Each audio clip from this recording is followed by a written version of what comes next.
Hey there, okay, and welcome to my official review of this book called Dark Harvest, and it's by this author called Will Jordan. And off the bat, let me give everybody an apology, because as I'm still new to YouTube and learning things in the ins and outs, when I made my first video, it was called Dark Harvest Part 1, but it was Part 1 because I just got the book and I didn't have time to review it and read it yet, so I didn't make the video to be some kind of bait and switch or something, or try to get more views. It was literally just me saying that, hey, I just got it, I'm going to read it, and let you guys know.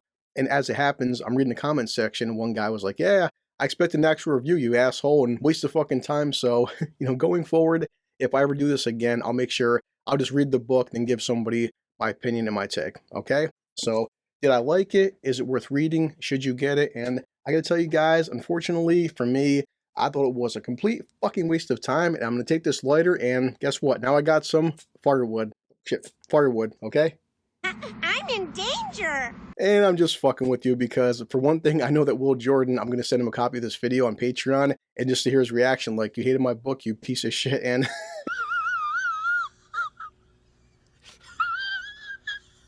No, not by any fucking means.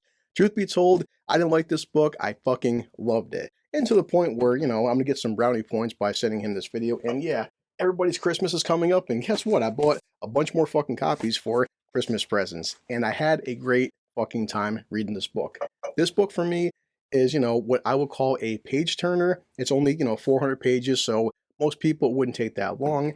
And the question you probably have is, well, you fucking loser, if the book was such a page turner, if it's only 400 pages, why didn't you read it sooner? Why'd it take you 2 months? And my rebuttal would be, if you see my fucking work schedule, if you're following my channel, and I'm also doing things like, suffering through Rings of Power and She-Hulk and Wakanda Forever, etc., etc., I haven't had time to sit down and read this book, that often. Some days I would read 2 pages. Some days I would read 5 or 6 pages, just depending on my schedule. I wish I would have had a week off work or even 2 days off work to sit down and read this goddamn thing, but... So you see, I'm a very busy man. To say the least, I'm extremely friggin' busy, and whenever Will Jordan sees this, I'm sure Will can understand, because we'll get into later, the whole critical drinker thing, because yes, I'm going to refer to him as Will Jordan because Will Jordan wrote this book. It doesn't say the critical drinker, and I feel like out of respect for who he is and talking to an author, I want to give him the praise and you the praise watching this of why I would recommend this book, okay? So, as I always do, I'm going to get some, drinks going, but honestly, guys, I purposely did not fucking shave until I got this friggin' book read. Now the book is read, it's time to get rid of this bullshit and trim up a little bit and give you guys an official review, tell you what I liked about this book, why you should check it out, and that's pretty much it, okay? So give me 1 second and we'll start this review properly, okay? Ready, and...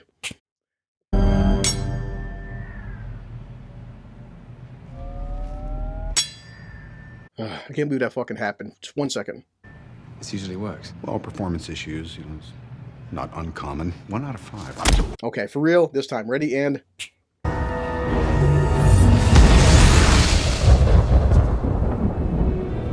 Okay, I feel so much better. I got a haircut and I shaved. It feels like I lost 10 pounds, and I'm trying out this brand new t-shirt that says, nah, it'll be fine, and I'm not sure where it came from. But as I do with any proper review, we have to start off with some alcohol. And because this is a Christmas special and my first and hopefully only book review, I'm going to mix something which I haven't mixed before, and this is going to be Jack Daniel's, brand new out the freezer, Tennessee Apple. Oh yeah. And I'm also going to mix some Jack Daniel's honey. And okay, Tennessee honey. And the first question you're probably asking yourself is, what kind of a sick bastard mixes 2 different kinds of Jack Daniels? My only answer could be, well, a man with a lot of fucking problems. I'm insecure. I have issues. So yeah, let's try some good old 2 kinds of friggin' Jack. And look, I'm pouring this into my brand new cup that says the drinker recommends. It's almost like I'm whoring myself out to the critical drinker. Okay, that's...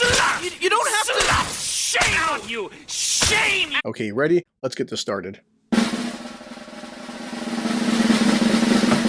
That's delicious, and yeah, It tastes so good. it's like being back in prison. So much Jack inside my mouth. Work the pipe and swallow the gravy. So for my intro, I don't want to make a brand new intro just for a book review, so this will go under my opinion review category. And as you can imagine, Will Jordan himself said that oftentimes it's really hard to do a book review because there's a big lack of footage. I'm checking the footage. So if you're ready, I'm going to grab some footage, try to piece together what I can, and try to tell you guys in a coherent fashion what this book is about and why you should buy it for. And yeah, I hope that whenever Will Jordan sees this, he likes this and it honors My vision! and the story that he was trying to tell. Okay? Well, enjoy the intro.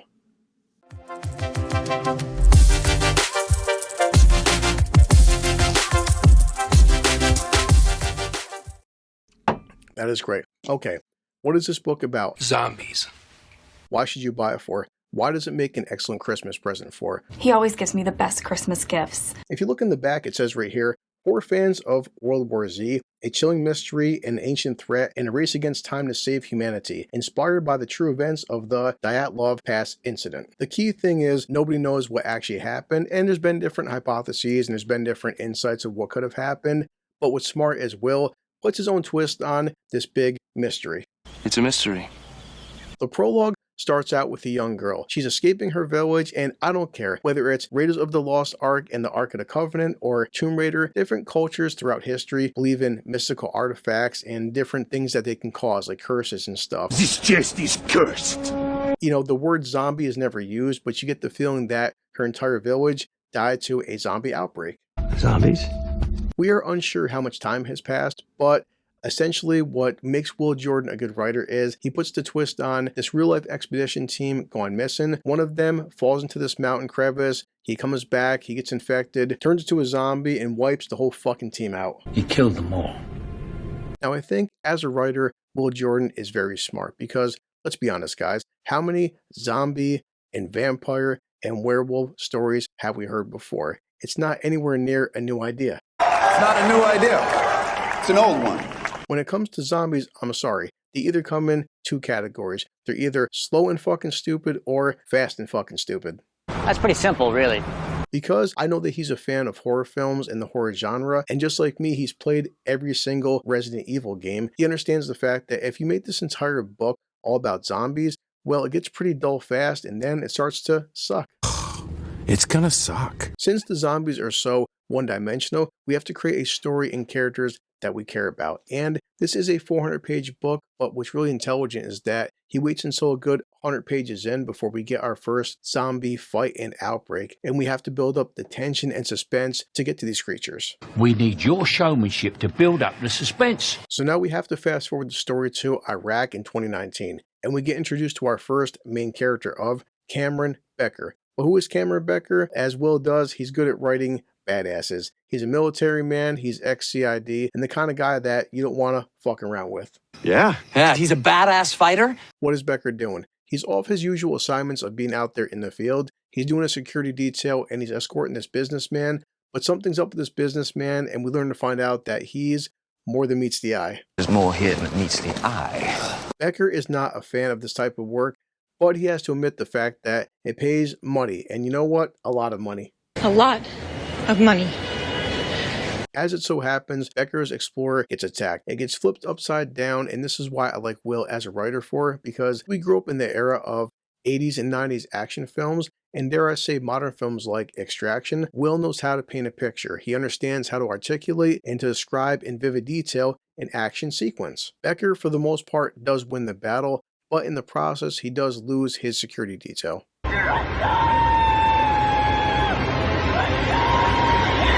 Now Becker is pissed off. He wants to go get his man back. So what does he do? He gathers his team, an elite fighting group of badasses. But also, this is why Will is an intelligent writer for, since he doesn't write Mary Sue's. Because now Becker walks into a situation where, guess what? It's a trap! His team winds up getting wiped out, and now Becker is the only person left alive. So it goes from this narrative of wanting to get his man back, where now you just killed my fucking teammates and I'm pissed off and I want revenge.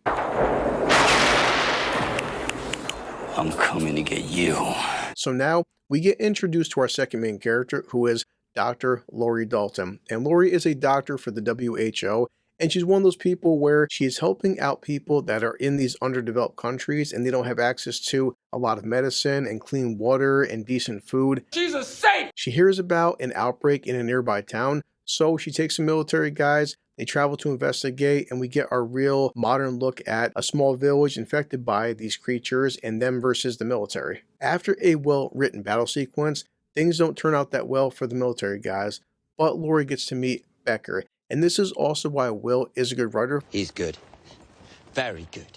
He can write a strong female character, but she doesn't have to overshadow Becker because Laurie is a doctor. She's smart, she's resourceful, she's quick on her feet, but she's not a combat specialist. She doesn't emasculate Becker and make him fucking worthless. I mean, it's a very simple situation, but truth be told, she's the brains and he's the brawn. They make a pretty good team. The two of them barely make it out alive, and it comes down to an entire town still full of infected. What do you do in this kind of situation? And the only thing that you really can do is napalm the fuckers.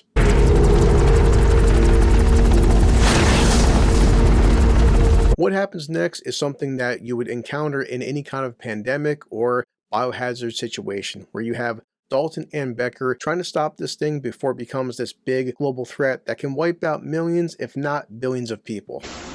You could have stopped this outbreak before it mutated. Now, when it comes to zombie outbreaks, I always feel like it comes down to one of two categories. Either some asshole in the lab creates this thing and they want to use it as a biological weapon, because we all know every single government. What you haven't been told is that your superiors have another agenda. Don't you understand that right below you in Cedar Creek Would never ever get involved with biological warfare, right?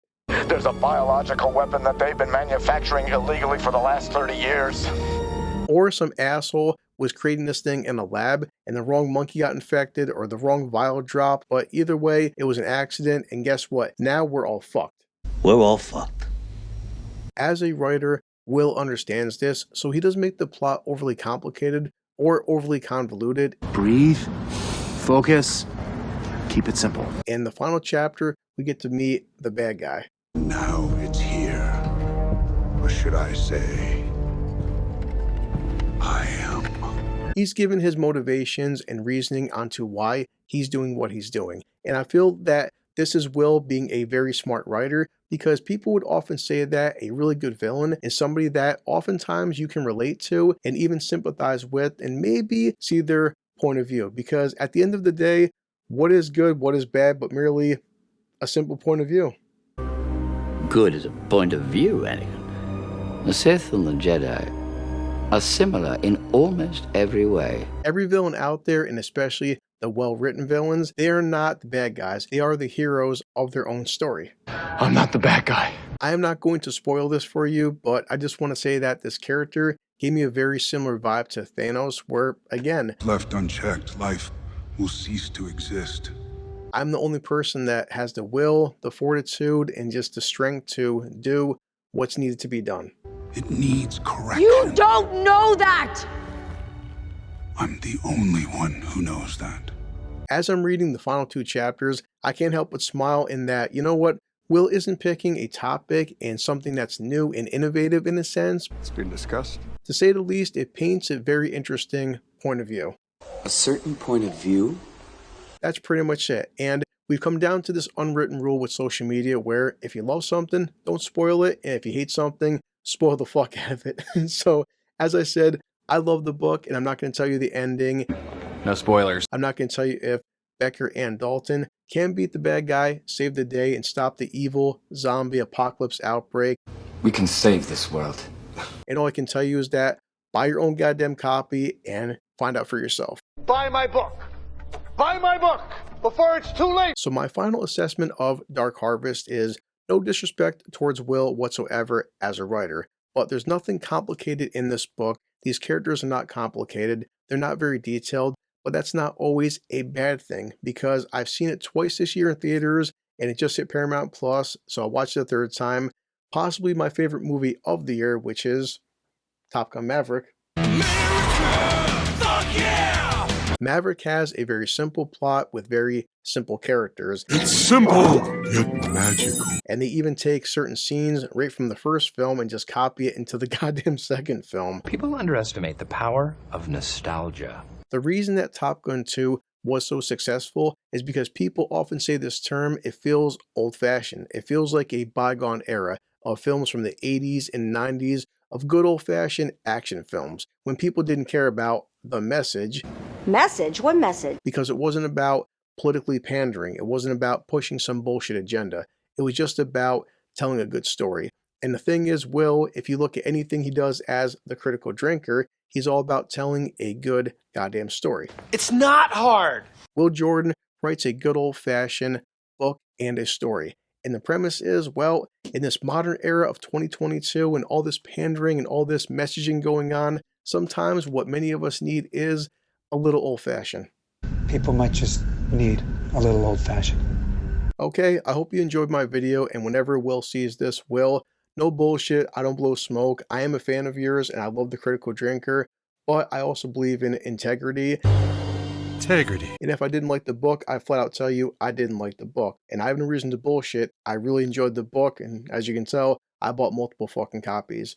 So for the first time, what I'm going to do is multiple shots because I want to give out multiple thanks since I'm recording this at 2 o'clock in the morning on Christmas Day. And I hope this is a good Christmas present to you and to anybody who sees this. I hope you like it. Off the bat, my first shot's going to be thank you to everybody watching this, and for everybody out there, have a very Merry Christmas. Ready? Merry Christmas. Shot number 2 goes down to, I just checked my YouTube channel. I officially hit 145 subscribers, and for some people, 145 subscribers isn't anything. It's chicken scratch, but as Will Jordan knows this, and this guy has talked to me on Patreon multiple times. He's a great mentor. My channel only exists because of the Critical Drinker.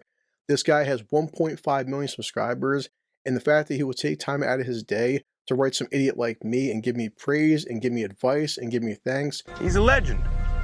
So yeah, Will, guess what? 145 subscribers. Thanks to you. I'm hoping it gets even higher, but this one is for you. Almost done. oh, it's starting kicking right now. Once it hits your lips, it's so good. Last but not least, every single person who subscribes to me, I appreciate all you guys. I love all you guys. I hope my first ever, hopefully last one, my book review wasn't too fucking bad. And yeah, that's all I can think about. So I can't get too fucking loaded because this is 2 o'clock in the morning and Have you ever seen me drunk at work? I have to be to work by 8 a.m. because the whole point of being a blue-collar loser is, yes, even on Christmas, I have to goddamn work. It sucks, but you know what? It is what it is, and it pays the bills. So yeah, my final shot is to everybody stupid enough or nice enough to press the subscribe button. To all you guys, I truly appreciate you. I truly love you. And let's do this final shot before I pass the fuck out. Ready? Okay. Well, that's it. I'm going to pull out Bender, as I always do. It's perfectly routine. And for the first time and only time, I have to steal somebody's catchphrase. So let's get Bender. I want everybody to have a very Merry Christmas. I want all of you to go the fuck away now. You're a thief. Checking my time, and This calls for a drink. I gotta sober up and get ready for Christmas, and then I have to head back to work.